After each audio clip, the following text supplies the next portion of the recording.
सबैलाई नमस्ते है। आज चाहिँ म एउटा छोटो प्रस्तुति लिएर आएको छु। सबैले हल्का माया देखाइदिनु होला, सक्दो सेयर गरिदिनु होला। धन्यवाद। सिधै ऱ्यापतिर लागौँ।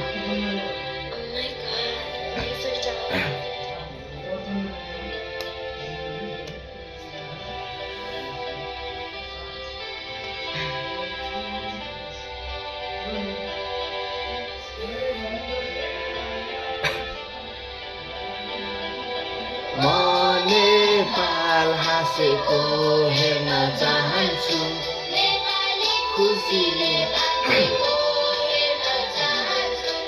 77 जिल्ला अनि 7 प्रदेशमा बनेको, विश्वमै वीरताहरूले इतिहास चुनेको, नेपाली जनता चाहे जस्तो कहिले हुने हो, कतै मेरो देश सपनामै सीमित हुने भो।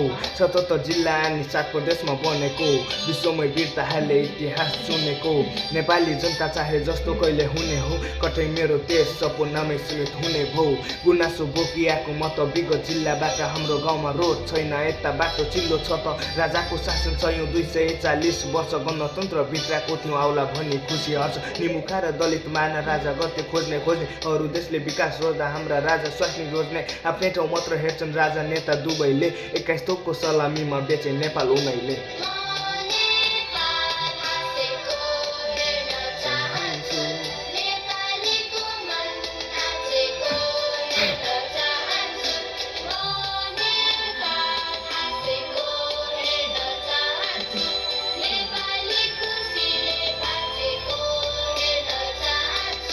भोगिसक्यौं जनताहरूले राजतन्त्रको शासन पनि, चुनाव आउँदा सुन्नै पर्यो गणतन्त्रको भाषण पनि, हिमाल पहाड तराईवासीको बनाए दुखी आस, मचाउँछन् आन्दोलन बन्ने फेरि जनताकै लास, नेताहरू पनि यहाँ कोही छैन गतिलो, उठ्नु पर्यो जनताहरू यो त अति साह्रो भो, जनताले खोजे जस्तो नेता कहिले भेटिन्छ, पीएम कुर्सीमाथि किन अनुहार मात्रै देखिन्छ, जनताले खोजे जस्तो नेता कहिले भेटिन्छ, पीएम कुर्सीमाथि किन अनुहार मात्रै देखिन्छ, कहिले विकास पाउलान् जनता अधिकार र हितको, पार लाग्छ तिनीहरूलाई 70 जना शहीदको, के पिचोर सेरेचोर साइडमा अर्को पर्छन् धनी, देश बेची खाने उल्टै ठुलो अरे घमण्डनी, राजालाई फालिम भन्दै ल्यायो अरे गणतन्त्र, झोलेहरू बाहेक यहाँ जागिर छैन स्वतन्त्रको।